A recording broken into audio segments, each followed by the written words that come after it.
maid's humiliation was meant to be the joke of the night, until her daughter stepped forward and turned the laughter into silence. "Fix my Ferrari, and it's yours." The words cut through the ballroom like a whip.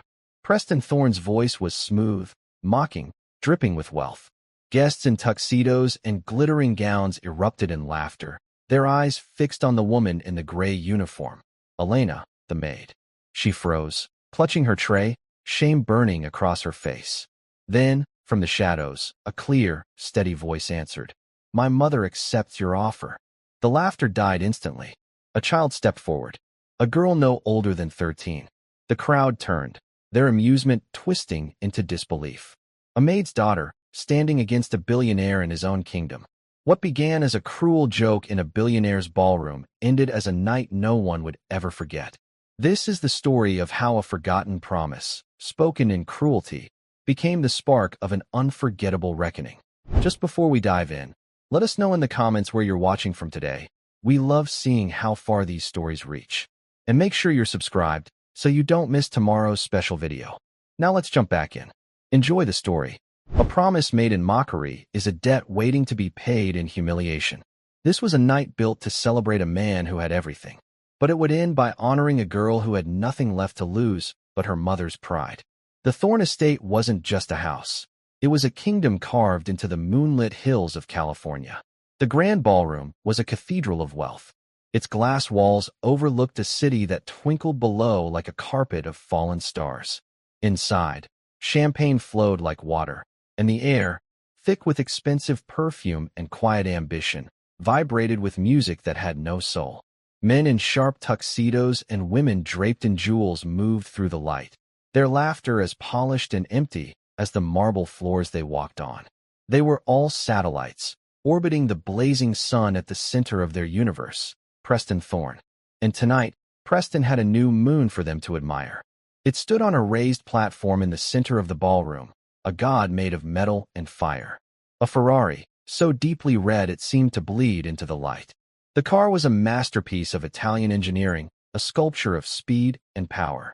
Each curve of its body was a perfectly written line of poetry. Each reflection in its flawless paint was a mirror showing the guests their own awe, their own envy. This wasn't just a car. It was a declaration. It was proof that Preston Thorne didn't just own things. He commanded them. The scent in the room was a carefully crafted cocktail of power. The sharp, clean smell of high-octane gasoline from the initial engine roar still hung faintly in the air. It mixed with the buttery aroma of new leather from the car's interior and the oaky notes from $100 glasses of wine. It was the perfume of victory, a smell the guests breathed in deeply, hoping to absorb some of the magic for themselves. Preston Thorne stood beside his prize, soaking in the adoration. He was a man tailored by wealth. His suit was a dark, perfect shadow. His Italian shoes shone like black mirrors, and the watch on his wrist was a small, intricate machine that cost more than most people's homes. He wore a smile that was his most valuable asset, a brilliant, charming blade that he used to carve the world into a shape that pleased him. It was the smile of a man who had never been told no, a man who believed the world was a banquet laid out just for him. He moved through the crowd with an easy grace, his hand sometimes resting on a shoulder, his voice a smooth murmur that made everyone feel, for a moment, that they were important. But they were not. They were simply the audience, and he was the star of a play he wrote, directed, and produced himself. Working along the edges of this grand spectacle, almost invisible, was Elena Rodriguez. She moved with a quiet efficiency that had been perfected over years of service. Her uniform was crisp and gray, designed to help her blend in with the shadows. She carried a silver tray, collecting empty glasses, her face a mask of polite neutrality. But behind her dark, tired eyes, a storm of worry was raging. Every clink of a glass, every burst of laughter, was a reminder of the world she did not belong to. It was a reminder of the bills piled up on her kitchen table at home, the final notice letters, the constant, grinding fear that kept her awake at night. Her husband, Michael, had been gone for 3 years, and with him, all the dreams they had built. Now, there was only the debt he had left behind, a crushing weight that grew heavier with each passing day. She worked 3 jobs, scrubbing floors and polishing silver for people who barely saw her, just to keep her small apartment, just to keep food on the table for her daughter. Her daughter, Ava, the only light left in her life. Suddenly, a sharp gasp cut through the music. Preston Thorne had stumbled slightly, jolted by a guest who had leaned in too close. A splash of red wine arched through the air, landing directly on the pristine, white leather of the Ferrari's driver's seat. A collective intake of breath swept through the ballroom. The music seemed to falter. All eyes snapped to the dark red stain, a vulgar blemish on a perfect creation. Preston's charming smile vanished, replaced by a flash of cold fury. His eyes scanned the room, looking for someone to blame. The guest who had bumped him was already stammering an apology, his face pale with fear. But Preston's gaze swept right past him and landed on the nearest, easiest target. Elena. She had been nearby, about to collect an empty glass. She froze, her tray held tightly in her hands. You. Preston's voice was not loud, but it was as sharp as a shard of glass. It cut through the silence and pinned her in place. My staff is supposed to prevent things like this. What were you doing? Daydreaming. Elena's heart hammered against her ribs. Sir, I didn't. You didn't do your job, he snapped. He walked over to her, his presence looming. The crowd parted for him, eager to watch the show. Look at this. Do you have any idea what this leather costs? Of course you don't. He gestured for her to come closer to the car. She wanted to disappear, to melt into the floor. But the eyes of 100 wealthy guests were on her, and her feet, heavy as lead, moved forward against her will. She stood before the open car door, looking at the stain. It was like a wound. Clean it, Preston commanded, his voice dripping with disdain. Sir, I don't have the right cleaning supplies for this kind of leather, she said softly, her voice trembling slightly. It needs a specialist. Preston let out a short, cruel laugh. A specialist? Listen to her. She thinks she's a leather expert now. The crowd chuckled along with him.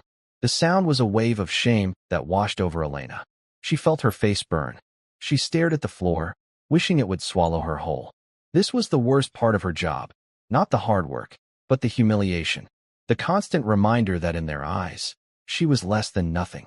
Preston, enjoying his power, decided to escalate the cruelty. A new, wicked idea lit up his eyes. He turned to his audience, a grandmaster of ceremonies preparing his next trick. You know, he began, his voice booming with theatrical amusement. My new toy here has been giving me a bit of trouble. He walked to the front of the car and patted the hood. The engine. It purrs, but not perfectly. My mechanics can't seem to figure it out. It's a delicate, complicated machine. It requires an expert. He paused, letting the statement hang in the air. Then he turned his sharp smile back on Elena. But maybe I've been looking in the wrong place for an expert. What do you think? He asked her, his tone of venomous syrup. You seem to know so much about what this car needs. Maybe you can fix it. The suggestion was so absurd that the laughter from the crowd was instant and loud. It echoed off the high ceilings, a chorus of mockery directed at the small woman in the gray uniform. Elena's head spun. She didn't understand. Was he serious? I don't know anything about engines, sir, she whispered, her voice barely audible. Oh, I'm sure you don't, Preston said, circling her like a shark. But let's make this interesting. I'm a generous man. He spread his arms wide, addressing his guests. Everyone here knows this woman probably has bills to pay. A hard life, and all that. He waved a dismissive hand. So, I'll make you a deal. He leaned in close to Elena, his voice a low, taunting growl. You fix my Ferrari. Right here, right now. Make the engine run perfectly. If you can do that, he grinned, I'll give it to you. The car is yours. Title, keys, everything. You can sell it. Pay off your little debts. Buy a little house. Imagine that. The ballroom erupted. The laughter was deafening now. People pulled out their phones, eager to record the unbelievable cruelty of the spectacle. It was the perfect party story. The night the great Preston Thorne offered $1 million car to his maid if she could fix it. The punchline was obvious. She couldn't. Elena stood frozen, trapped in a nightmare. Tears pricked at the corners of her eyes. She wanted to run, but she was surrounded. The laughter, the staring eyes, Preston's smug face, it was all a cage. She had never felt so small, so helpless. She squeezed her eyes shut, praying for it all to end. Then, a voice, clear and steady as a bell, cut through the noise. My mother accepts your offer. The laughter died in an instant. A shocked silence fell over the room. Every head turned towards the source of the voice. Stepping out from behind a large potted palm near the service entrance was a girl. She couldn't have been more than 13 years old. She was small and slender, with a cascade of blonde hair that fell over her shoulders. She wore simple jeans and a faded sweatshirt, looking utterly out of place in the sea of tuxedos and gowns. It was Ava. She had been waiting quietly for her mother to finish her shift. She walked forward, her steps measured and calm. She moved past the stunned guests, her gaze fixed not on the crowd, but on Preston Thorne. Her blue eyes, clear and piercing, held no fear. They held a cold, quiet fire. She stopped beside her mother and gently took the silver tray from her trembling hands, setting it on a nearby table. She then took her mother's hand, her small fingers wrapping around Elena's. Preston Thorne stared at the child, momentarily speechless. His perfectly orchestrated show had just been interrupted by an unexpected actor. A flicker of annoyance crossed his face, but it was quickly replaced by amusement. This was even better. The joke had just found a new, more pathetic level. "And who might you be?" he asked, a condescending smirk playing on his lips. "I'm Ava Rodriguez," the girl said, her voice unwavering. "And my mother and I accept your deal." The room remained silent, but it was a different kind of silence now. It was no longer filled with mockery, but with a tense, buzzing curiosity. What was this? Was this part of the act? A child, standing up to the most powerful man in the room? The sheer audacity of it was breathtaking. Elena looked down at her daughter, her heart a frantic drum against her ribs. "Ava, no," she whispered, her voice tight with panic. "What are you doing? Let's go home." She tried to pull her hand away, to lead her daughter out of the spotlight, away from the danger. But Ava's grip was surprisingly strong. She did not look at her mother. Her eyes were still locked on Preston. "You made a promise in front of all your guests, Mr. Thorne," she said, her voice carrying across the silent ballroom.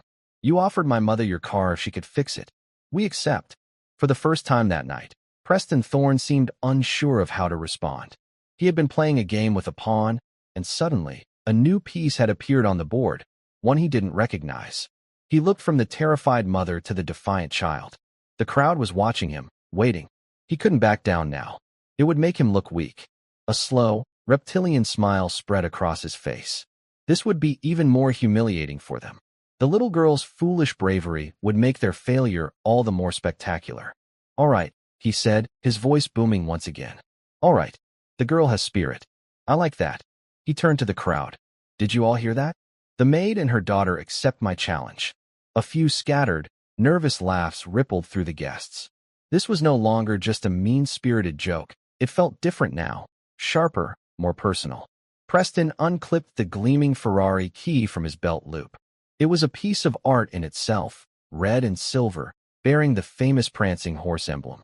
He dangled it from his finger, letting it catch the light. "Very well, little girl," he said, his eyes glinting with malice. "The stage is yours." He tossed the key. It spun through the air in a glittering arc, a silver comet of possibility and ruin. Ava's hand shot out and caught it with a quiet slap of metal against her palm.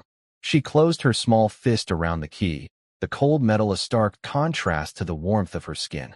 The entire room held its breath. The billionaire, the maid, the little girl, and the $1,000,000 machine. A drama in 4 parts. And the first act was just beginning. Ava turned to her mother. Elena's face was a canvas of fear. "Mija, please," she begged in a whisper.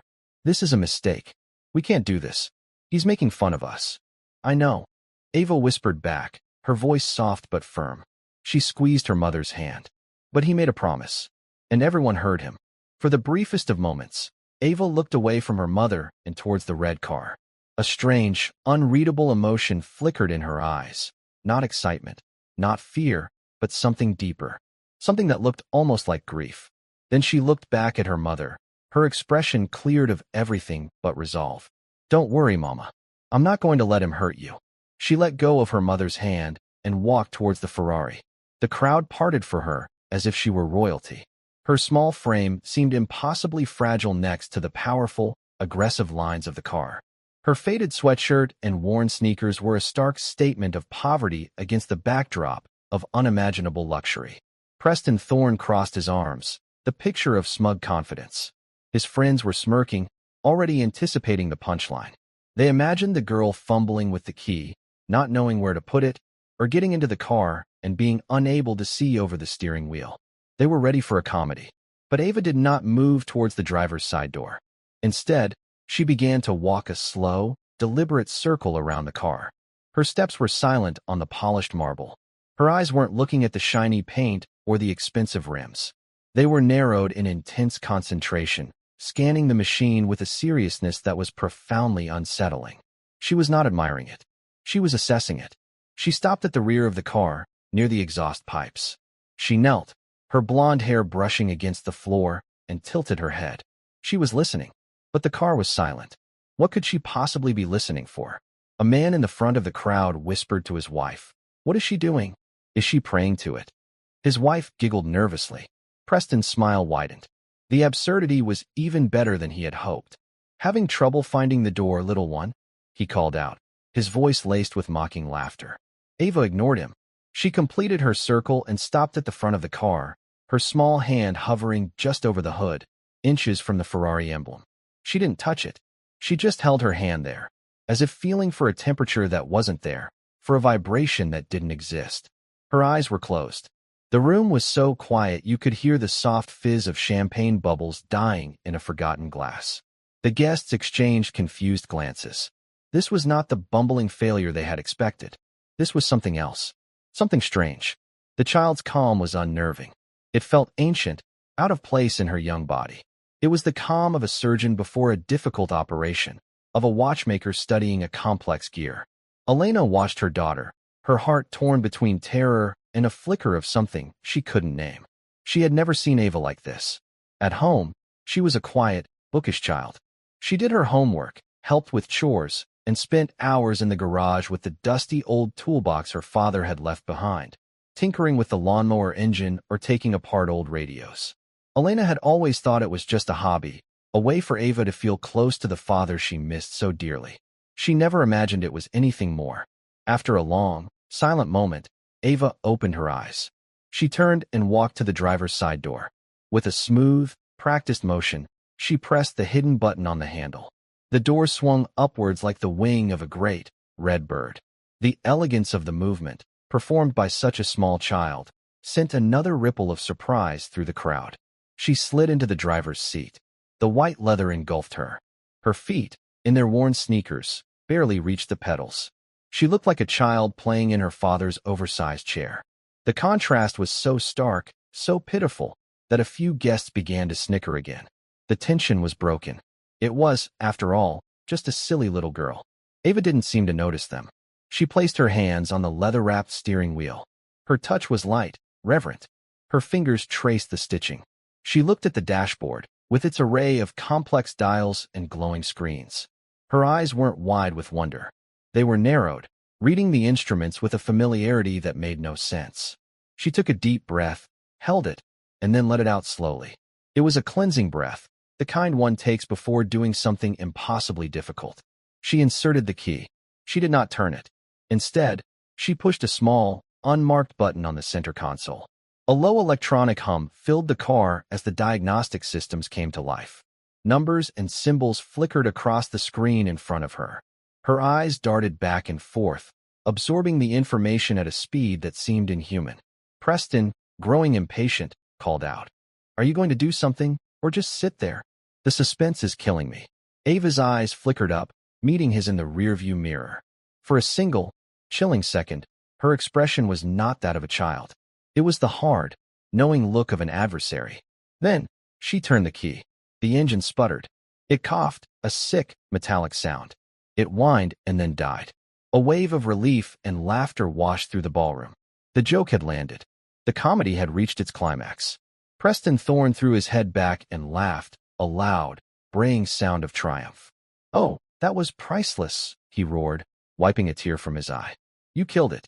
My $1 million car, and you killed it." His friends joined in, their laughter a cruel chorus. Even the nervous guests felt free to laugh now. The strange tension was gone. replaced by the comfortable certainty of the world they knew, a world where maids and their daughters did not fix Ferraris. Elena buried her face in her hands, her shoulders shaking with silent sobs. The humiliation was complete. It was so much worse than she could have ever imagined. Only one person in the room was not laughing. In the driver's seat, Ava sat perfectly still. She stared straight ahead, her hands still on the wheel. A single tear traced a path down her cheek, but her expression was not one of defeat. It was one of intense, furious concentration. She had heard it. In that brief, sputtering noise, she had heard everything she needed to know. The car had spoken to her, and it had told her all its secrets. Preston Thorne's laughter was a weapon, and it struck Elena with physical force. Each cruel chuckle from the crowd was another blow. She shrank into herself, wishing she could become invisible. All she could see was her daughter, a tiny, defiant figure engulfed in the blood-red symbol of their humiliation. She had failed to protect her. She had brought her into this world of careless gods and monsters, and now her child was being offered up as a sacrifice on an altar of wealth. But through the haze of her own shame, she saw that Ava was not broken. Her daughter was not even looking at the laughing crowd. Her focus was entirely inward, a deep, silent communion with the dead machine around her. Ava gently pushed the door open. It swung up with a soft whoosh of hydraulic grace. She slid out of the seat, her worn sneakers making no sound on the marble. She did not look at her mother. She did not look at Preston Thorne. She looked only at the car. The laughter began to falter, dying down into murmurs of confusion as she began to work. She walked to the front of the Ferrari and, with a quiet grunt of effort, reached for the hood release. She found it instantly, without fumbling. With a solid thunk, the hood popped open a few inches. She lifted it. The powerful engine was revealed, a labyrinth of polished metal, black hoses, and intricate wiring. It was a mechanical heart, beautiful and complex. To the guests, it was a mystery, a piece of abstract art. To Ava, it was a language she understood. Preston's laughter had stopped completely. He watched, a thin, unreadable smile on his face, as the small girl leaned over the engine bay. His arms were still crossed, a posture of relaxed superiority, but his eyes were narrowed. This was not the part of the script he had written. Ava did not touch anything. She simply looked, her gaze sweeping back and forth over the engine's components. Her head was tilted, her brow furrowed in concentration. It was the look of a master chess player examining a board, seeing not just the pieces, but all the possible moves, all the potential futures. The air in the ballroom grew thick with a new kind of tension. The amusement was gone, replaced by a deep, unsettling curiosity. What was she seeing that they were not? She leaned closer, her nose just inches from a block of aluminum. She sniffed the air. Once. Twice. It was a strange, animalistic gesture. A man standing near the front whispered to his friend, "Is she smelling it?" Indeed, she was. She was untangling the scents. Beneath the sharp, clean smell of unburnt gasoline, there was something else. A faint, acrid odor. The smell of electricity that had gone where it wasn't supposed to go. The smell of heat, of metal stressed beyond its limits. It was a ghost in the machine, and she had just picked up its trail. Her eyes followed an invisible line from the ignition coil packs, along a thick bundle of wires wrapped in black protective tubing, to a small, silver box bolted to the car's frame. The engine control unit. The car's brain. She still did not touch it. Her examination was entirely visual, entirely sensory. She was a detective gathering clues at a crime scene. She noticed a tiny discoloration on one of the main wires leading into the ECU, no bigger than a freckle. A slight scorch mark, almost invisible to the untrained eye. It was all the confirmation she needed. After what felt like an eternity, but was perhaps only 2 minutes, she straightened up. She closed the hood with a gentle click, a sound of finality that echoed in the silent room. She turned to face Preston Thorne. Her face was calm, her blue eyes clear and direct. There was a smudge of grease on her cheek, a tiny mark of her trade that somehow made her look more serious, more professional. "I know what's wrong with it," she said. Her voice was not boastful. It was a simple statement of fact. A wave of disbelief rippled through the crowd. It was impossible. She hadn't used any tools. She hadn't run any tests. She had just looked and sniffed. Preston let out a short, skeptical puff of air. Oh, you do you? By all means, enlighten us, little genius. What is my team of highly paid, factory-trained mechanics missing? It's the voltage regulator inside the alternator, Ava said, her voice steady. It's faulty. It's sending power surges to the ECU. She pointed a small, determined finger at the front of the car. When I tried to start it, the final surge was too much. It fried a microprocessor on the main board of the computer. The engine has fuel, it has spark, but the brain is dead. It can't tell the engine what to do. The silence in the room was absolute. The technical jargon, coming from the mouth of a 13-year-old girl in a faded sweatshirt, was so jarring, so utterly unexpected, that no one knew how to react. They didn't understand the words, but they understood the confidence with which she spoke them. Preston Thorne's smug expression wavered. For the first time, a flicker of genuine uncertainty appeared in his eyes. He had expected tears or a tantrum. He had not expected a diagnostic analysis. That's a very specific guess, he said, his voice losing some of its commanding tone. He was trying to recover, to reassert his control over the situation. But it's just a guess. You can't possibly know that.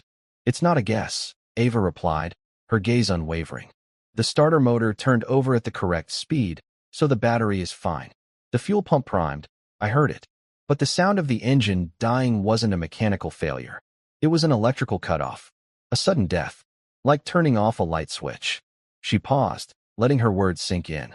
And I could smell the burnt silicone from the fried board. A man in the crowd, a guest named Walter Heston who had made his fortune in electronics manufacturing, felt a prickle of shock run up his spine. He knew that smell. The girl was right. A fried microprocessor would have a distinct, faint odor of burnt silicone. He looked at the child with a new and profound respect. She wasn't guessing.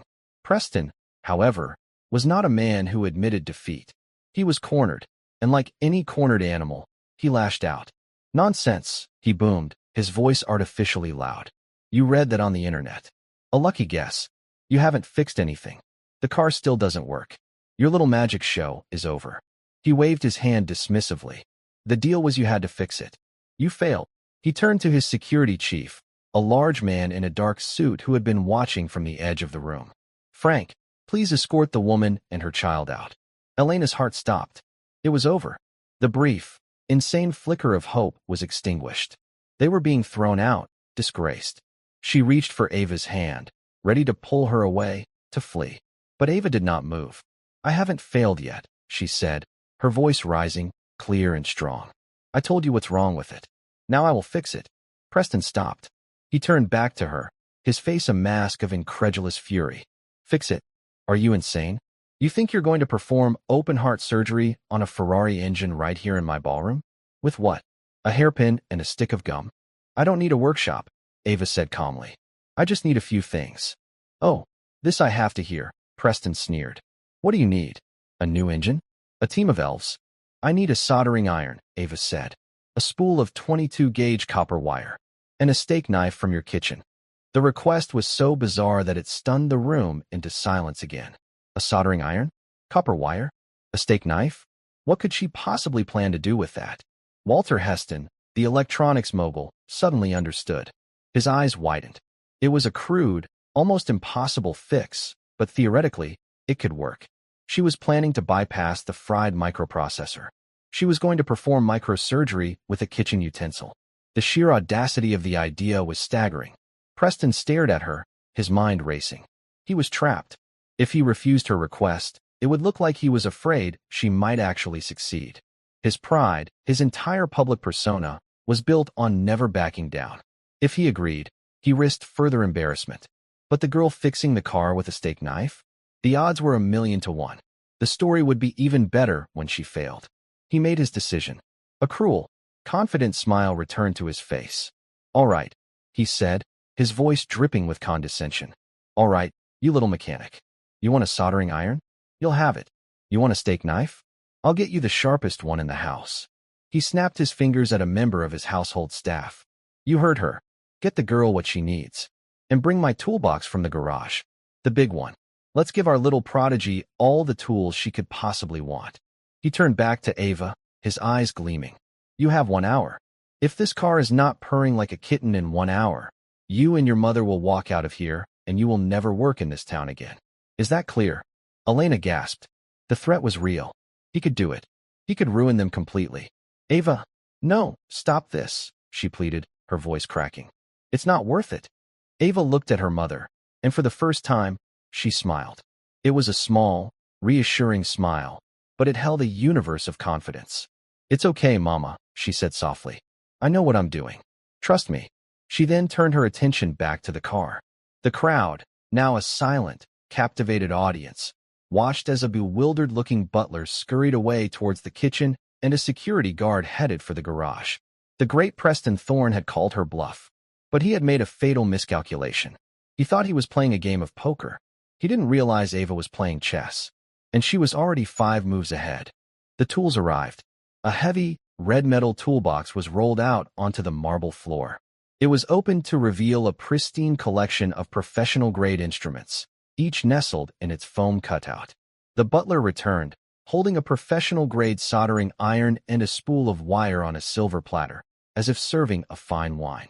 Next to it lay a steak knife with a polished wooden handle and a serrated, wickedly sharp blade. Ava ignored the large toolbox completely. She took the soldering iron, the wire, and the knife. She looked around, then pointed to a small, ornate table that held a vase of orchids. Can you clear that for me, please? She asked the butler. The man, flustered, quickly removed the vase. Ava placed her 3 tools on the table. It was her makeshift operating station. With a focus that was both unnerving and mesmerizing, she went back to the car. She opened the hood again. First, she used the sharp point of the steak knife to carefully, delicately, slice through the black protective tubing around the main wiring harness that led to the ECU. She did not cut the wires inside, only their protective sheath. She peeled it back, exposing the bundle of colorful, thin wires within. Next, she used the knife again, this time with the skill of a surgeon, to carefully disconnect the ECU from its mounting bracket. She held the small silver box in her hands. It was the brain, the heart of the problem. She brought it to her small table. The guests crowded closer, forming a tight circle, craning their necks to see. They watched as she used the tip of the steak knife to pry open the ECU's metal casing. It opened with a soft pop. Inside was a dense, green circuit board, a miniature city of transistors, capacitors, and microchips. To the onlookers, it was an incomprehensible jumble. To Ava, it was a map. Her eyes scanned the board for a few seconds, and then, she found it. She pointed with the tip of the knife. There, she said, though no one had asked. You can see it. The T22 microprocessor. That dark spot is where it overheated. Walter Heston squinted. She was right. There was a minuscule, almost invisible bubble on the surface of one of the small black squares. It was the telltale sign of a fatal electrical surge. The man felt a chill. The girl was not human. She was something else. Now came the impossible part. She plugged in the soldering iron. While it heated up, she used her teeth to strip a tiny piece of insulation from the end of the copper wire. She then wrapped the exposed wire around the tip of the knife, creating a tiny, makeshift, and highly precise soldering point. The soldering iron was now hot. She picked it up. Her hand was as steady as a rock. The guests held their breath. This 13-year-old girl was about to perform brain surgery on a $1 million car with a kitchen knife and a hot piece of metal. And in his corner, Preston Thorne watched, his face no longer smiling. The sick, sinking feeling in his stomach was not indigestion. It was the dawning, terrifying realization that he had made a very, very big mistake. The tip of the soldering iron glowed like a malevolent orange eye. Ava held it with a surgeon's steadiness, her small hand not showing the slightest tremor. The scent of hot metal and melting flux began to rise, a strange incense in the temple of wealth. She brought the hot tip down towards the circuit board. It was a journey of millimeters, a voyage across a chasm of consequence. One slip, one twitch, and the delicate electronic city on the board would be a smoking ruin. Elena watched through the gaps in her fingers, her breath caught in her throat. She was witnessing something impossible, a collision of 2 worlds she never knew coexisted within her own daughter. There was the little girl who loved cartoons and struggled with her history homework. And then there was this focused, unnervingly calm technician who commanded hot metal and invisible currents of power with an ancient authority. She felt a surge of terrifying pride. Her daughter was a miracle, and that miracle was about to either save them or destroy them completely. Ava's makeshift tool, the steak knife wrapped with copper wire, was a stroke of desperate genius. The board was too dense, the components too close together for the thick tip of the standard soldering iron. But the thin, sharp point of the knife, heated by contact with the iron, could deliver a precise pinprick of heat exactly where it was needed. SSSSS. A tiny wisp of smoke, no bigger than a ghost's breath, rose from the circuit board. Ava had made the first connection. She was performing a bypass, creating a new neural pathway for the car's brain. She was using the thin copper wire to build a bridge around the dead microprocessor, tricking the ECU into thinking the damaged component was still functional. It was a lie told in electricity, a fiction written in molten metal. She worked without wasted motion. Her movements were a fluid dance of logic and precision. Touch, heat, a dab of solder, lift. Move. Touch, heat, dab, lift. The guests leaned in, their champagne forgotten, their quiet conversations dead. They were utterly captivated. This was no longer a joke. This was a masterclass in something they didn't have a name for. They were watching a child dismantle their understanding of the world, piece by tiny, intricate piece. Preston Thorne stood frozen, his arms now hanging limply at his sides. The smugness had evaporated from his face, replaced by a pale, waxy mask of disbelief. He was a man who believed money could buy anything: skill, knowledge, power. He paid his mechanics a fortune to be the best. And here, in his own ballroom, a 13-year-old girl with a knife from his kitchen was undoing their failure, exposing their incompetence. It wasn't just about the car anymore. This was a fundamental assault on his worldview. It felt like a personal betrayal by the laws of physics.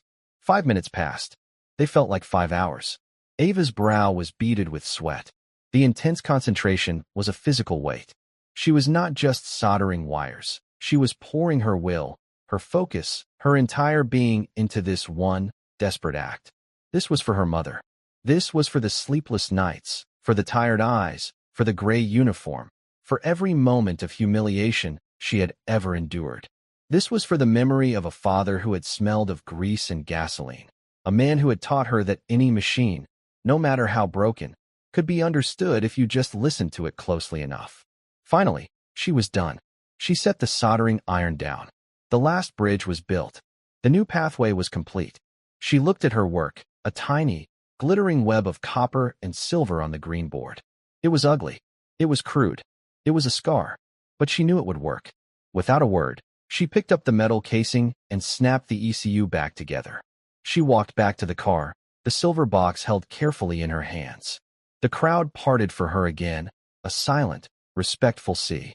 She reconnected the wiring harness, slid the ECU back onto its mounting bracket, and with a final, decisive push, clicked it into place. She did not bother to reseal the protective tubing around the wires. There was no time. The hour Preston had given her was nearly up. She stood back from the engine for a moment, her chest rising and falling. She placed a hand on the hood, a gesture of quiet reassurance, as if speaking to a patient after a difficult surgery. "It's okay now. You can wake up." Then, she closed the hood. The sound, a solid thump, was a gavel falling. A verdict was about to be rendered. She walked to the driver's door, her face pale but resolute. She did not look at her mother, who was now openly weeping with a mixture of fear and awe. She did not look at Preston Thorne, whose face was a thundercloud of rage and confusion. She looked at no one. It was just her and the machine. She slid back into the driver's seat. The white leather felt different now. It was no longer a throne of mockery, but a command chair. She took a deep breath. She put the key back in the ignition. The silence in the ballroom was a living thing. It was a physical pressure. Every guest, every waiter, every security guard held their breath. They were all bound together in this one, single, impossibly tense moment. The fate of a maid, the pride of a billionaire, and the soul of $1 million machine all rested on the turn of a small, silver key. Ava closed her eyes. She whispered a single word, so soft it was barely audible. "Dad." Then she turned the key. For a heartbeat, there was nothing. A dead, empty silence. Preston Thorne's lips began to curl into a relieved, triumphant sneer. She had failed. And then it happened. A sound started, low and deep. It was not the sick cough from before. It was a clean, powerful whir of the starter, followed by an immediate, explosive ignition. The engine roared to life. It was not a sputter. It was a detonation. A perfect, clean, ferocious sound. The V12 engine, the heart of the beast, bellowed with a power that shook the very foundations of the ballroom. The floor vibrated. The crystal glasses on the tables chimed against each other. The sound was a symphony of perfectly timed explosions, a roar of mechanical perfection. It was the sound of life. The engine settled into a low, rumbling idle. It was a deep, guttural purr, the sound of a sleeping dragon. It was smooth. It was flawless. It was perfect. Ava's small hand rested on the gearshift. She revved the engine once. A sharp, angry bark of sound that ripped through the air. It was a cry of victory. The crowd erupted, not with laughter this time, but with a spontaneous, thunderous wave of applause. Gasps of disbelief, shouts of "I don't believe it," and "My God," echoed through the room. People were clapping, cheering, staring at the small girl in the driver's seat as if she had just performed a miracle. Because she had. Elena sank into a nearby chair, her legs no longer able to support her. The tears flowed freely now, but they were not tears of shame. They were tears of shock, of relief, of a fierce, overwhelming love for her extraordinary child. Walter Heston, the electronics expert, was shaking his head slowly, a look of profound wonder on his face. Impossible, he murmured to himself. Absolutely impossible. But the loudest sound in the room was the silence of one man. Preston Thorne stood as if he had been turned to stone. His face was white. His jaw was slack. His eyes were wide with a horror that went beyond mere financial loss. This was a public execution of his arrogance. He had built an entire world around the idea of his own superiority, and a 13-year-old girl had just demolished it with a steak knife. The foundations of his universe had cracked. Ava switched off the engine. The sudden silence was even more dramatic than the noise had been. She got out of the car, leaving the door open in its dramatic, wing-like pose. She walked across the marble floor until she stood directly in front of Preston Thorne. She held out her hand. In her palm lay the red and silver key. Her voice, when she spoke, was quiet but carried the weight of a judge delivering a sentence. "You made a promise, Mr. Thorne." Preston stared at the key as if it were a scorpion. He looked at the girl's face, at her clear, unwavering blue eyes. He saw no triumph in them, no gloating. He saw only a calm, simple demand for justice. He looked around at his guests. They were all staring at him. Their faces were no longer filled with admiration or fear. They were filled with expectation. They had been witnesses. They had heard the deal. The maid's daughter had held up her end of the bargain. Now it was his turn. His mind reeled. The car. Give her the car? It was unthinkable. It was $1 million machine. It was his new prize. But what was the alternative? To go back on his word in front of everyone? To be known as the man who was not only outsmarted by a child, but who was also a liar. The humiliation would be unbearable. It would follow him for the rest of his life. Sweat beaded on his forehead. His carefully constructed world was crumbling. He had to say something. He had to regain control. "This is a trick," he stammered, his voice hoarse. "A fluke. You did something. You got lucky." Ava did not flinch. It wasn't luck. It was knowledge. "You made a bet you couldn't afford to lose." Her words were simple, but they cut him to the core. He couldn't afford to lose. Not the car. His reputation. His power. A dark, venomous rage began to bubble up inside him, choking out the fear. He was Preston Thorne. He did not lose. Especially not to the help. "Get out," he hissed, his voice low and dangerous. "Take your mother and get out of my house." "And the car?" Ava asked, her voice still maddeningly calm. "You're not getting the car," he snarled. "The deal is off. It was a joke. Can't you people take a joke?" A woman in the crowd, the wife of a powerful banker, spoke up. Her voice was cold. "It stopped being a joke, Preston, when you threatened to ruin her life. We all heard you. We all saw what her daughter did. Stay out of this, Cynthia," Preston snapped. But it was too late. The tide of opinion had turned against him. His audience was no longer his. They were hers. Elena, seeing the rage in Preston's eyes, finally found her strength. She rushed to her daughter's side, putting a protective arm around her. "That's enough, Ava," she said, her voice trembling but firm. "Let's go. We don't want his car. We don't want anything from him." She tried to pull Ava away, but the girl stood her ground. "No, Mama," she said, her eyes still locked on Preston. "A promise is a promise. He needs to learn that." "Learn?" Preston let out a laugh that was more of a bark. "What is a little grease monkey from the slums going to teach me?"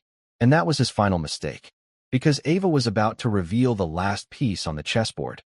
The one he never, ever could have seen coming. "The man who taught me how to fix cars was named Michael Rodriguez," Ava said, her voice suddenly filled with a deep, resonating sadness. "He was my father. He was a mechanic. The best mechanic in the state. He could listen to an engine and tell you what it was dreaming about." Preston's face twitched. The name seemed to stir a faint, unpleasant memory. "My father loved cars," Ava continued, her voice growing stronger. "Especially rare, difficult cars. He used to have a small, specialty garage. People would bring him their impossible problems, and he would solve them. He had a gift." She took a step closer to Preston, and the crowd held its breath. 5 years ago, a man brought him a car. A very special car. A classic Ferrari, a 250 GTO. It had a problem no one could fix. An electrical ghost that made the car stall at high speeds. The owner was a rich, impatient man. He promised my father a huge bonus if he could fix it in time for a big race. The color was draining from Preston Thorne's face. He knew the story. "My father worked on that car day and night," Ava said, her voice now thick with unshed tears. "He rebuilt the entire wiring system by hand. He poured his heart into that machine. He fixed it. It was perfect. The day before the race, he called the owner to tell him the good news. But the owner didn't want to pay the bonus. He was arrogant. He thought he could get away with it." Ava's gaze was like a physical blow. "So the owner reported the car stolen. He told the police his mechanic was trying to blackmail him. My father was arrested in his own garage, standing next to the car he had just saved. He lost everything. The garage, his reputation, his spirit. The legal fees buried us in debt. A year later, his heart gave out. The doctors said it was stress. But I know what it was. It was a broken heart." The ballroom was silent as a tomb. Ava raised her small hand and pointed a trembling finger at the billionaire. "That man," she said, her voice ringing with the force of absolute truth, "was you, Mr. Thorne. You destroyed my father. You destroyed my family. All for a car." She finally looked down at the key in her other hand. "And tonight, you made a promise to his daughter, over another one." The revelation struck the room like a bolt of lightning. It was a twist so perfect, so poetically just, that it felt like something out of a Greek tragedy. The story was complete. The circle was closed. Preston Thorne staggered back, his face a grotesque mask of shock and horror. He looked from Ava's accusing face to the faces of his guests. He saw no sympathy there. He saw only disgust, contempt. He was exposed, stripped bare in front of the very people he had worked his entire life to impress. He opened his mouth to speak, to deny it, but no words came out. What could he say? He remembered the mechanic. The brilliant, annoying man who had fixed the GTO. He had crushed him without a second thought, a minor inconvenience in his grand life. He never imagined that a forgotten act of cruelty from his past would return tonight, in the form of a small, blonde-haired girl, to claim a debt he never knew he owed. Ava looked at the key in her hand one last time. Then she looked at the magnificent red machine her father would have loved. With a flick of her wrist, she tossed the key. It clattered onto the marble floor at Preston Thorne's feet, a final, glittering insult. "Keep your car," she said, her voice filled with a quiet, dignified scorn. "My father taught me that some things are not for sale. A person's word, a person's honor." She turned, took her mother's hand, and without looking back, they began to walk away. The crowd parted for them, their faces a mixture of pity, respect, and awe. As they reached the grand ballroom doors, Walter Heston, the electronics mogul, stepped forward. He blocked their path gently. He looked not at Elena, but at Ava. His eyes were filled with an expression of profound admiration. "Young lady," he said, his voice husky with emotion, "I have never in my life seen anything like what you did tonight. That was not just knowledge. That was genius. Pure genius." He reached into his jacket pocket and pulled out a simple, elegant business card. He offered it to Ava. "My company builds some of the most complex circuit boards in the world," he said. "We have a foundation. We fund education for gifted young people. We give full scholarships to the best universities in the world. MIT, Caltech, Stanford, wherever you want to go. When you're old enough, I want you to call me. We'll pay for everything. Your education is a resource the world cannot afford to waste. Ava looked at the card, then up at the kind, smiling man. For the first time that night, her composure broke. Tears welled up in her eyes, not of sadness, but of hope. She took the card. "Thank you, sir," she whispered. He nodded, then looked over at Elena. "Your daughter is a once-in-a-generation talent, madam. You must be very proud." Elena, speechless, could only nod, squeezing Ava's hand. They walked out of the ballroom, leaving behind a ruined party and a ruined man. They stepped out into the cool night air. The city lights below seemed to shine a little brighter. The weight of their debt, of their fear, was not gone, but it felt lighter now, manageable. They had lost a battle for a car, but they had won a war for something far more valuable: their dignity. And back in the silent ballroom, Preston Thorne stood alone, staring at the red Ferrari. It was still beautiful, still perfect. But now, when he looked at it, he no longer saw a symbol of his power. He saw a monument to his shame, a shiny, million-dollar tombstone for his soul. And that's where we'll end the story for now. Whenever I share one of these, I hope it gives you a chance to step out of the everyday and just drift for a bit. I'd love to know what you were doing while listening. Maybe relaxing after work, on a late-night drive, or just winding down. Drop a line in the comments. I really do read them all. And if you want to make sure we cross paths again, hitting like and subscribing makes a huge difference. We are always trying to improve our stories, so feel free to also drop your feedback in the comment section below. Thanks for spending this time with me.